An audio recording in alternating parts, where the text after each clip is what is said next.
Hey you all, I hope your day's going great. In this video you are in how to use class-based views with Django. We will cover what class-based views are and why they are useful, how to capture the different request methods in your class-based view, how to use generic views including how to override the context data and more. Let's first convert this simple snippet list function-based view into a class-based view. Right underneath we can create a class called snippet ListView, and this has the subclass from view, which we're going to import in a minute. And the code in class-based views is of course organized in methods. So in this case we can just use the get method because of course that's what the user is going to request in the case that they want to visit our web page.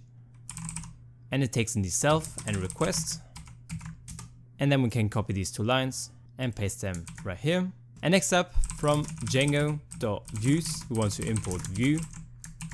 Now let's go back to our URLs, and instead of using the snippet_list function-based view, we are going to use views.snippet_list_view.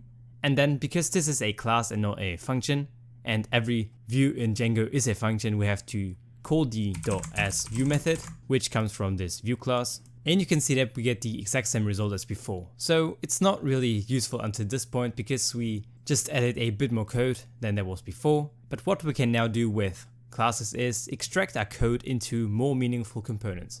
We could for example create another method called getQuerySet, and this is going to return snippet.objects.all, and then instead of passing in our snippet_list we can pass self.getQuerySet, and of course it gives us the same result. And because of this behavior we can of course still use inheritance as we would normally with classes. And Django provides us with a couple of generic views which basically implement the most common challenges in web development for us, such as displaying a list view. So let's go ahead and from Django.views.generic import list view and DetailView. We're going to use that as well. And instead of subclassing from view, which is just a barebone version, let's subclass from ListView.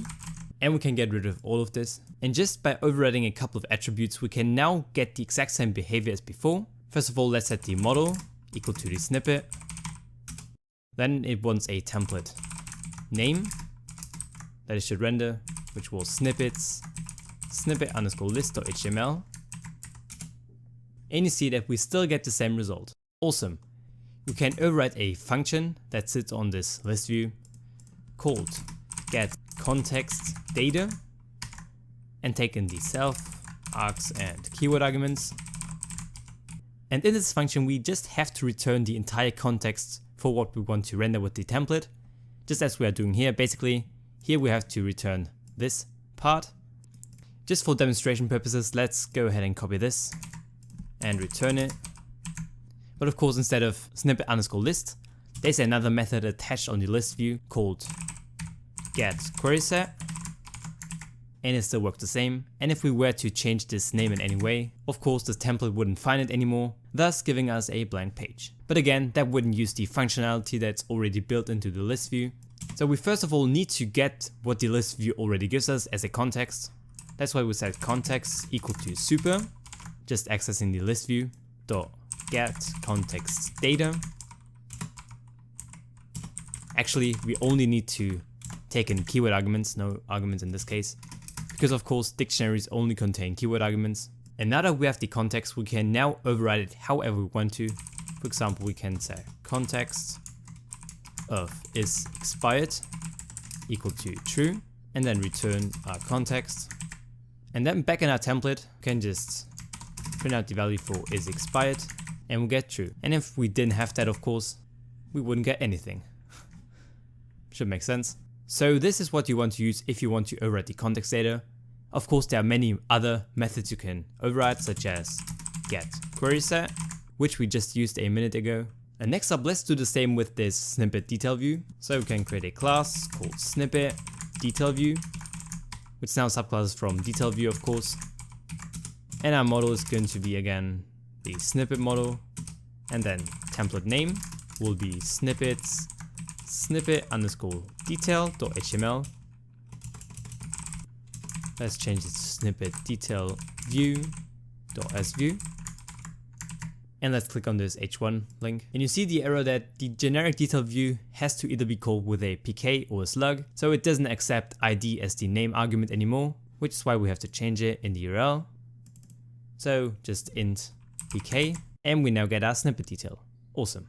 And in this case, we are doing it via the private key, but of course you can also do it via the slug, as the error already suggested. In regards to when to use which type of view, I would just look if a generic view exists which does pretty closely what you want to do, and if you can use it without overriding too many things, I would generally opt for it. So yeah, but that's up to you. You can feel free to experiment with that. But that was the gist of how to use class-based views and generic views. I hope you all enjoyed this part. Make sure to let me know in the comments down below if you did, and subscribe to this channel. I hope to see you inside of the next one, and cheers!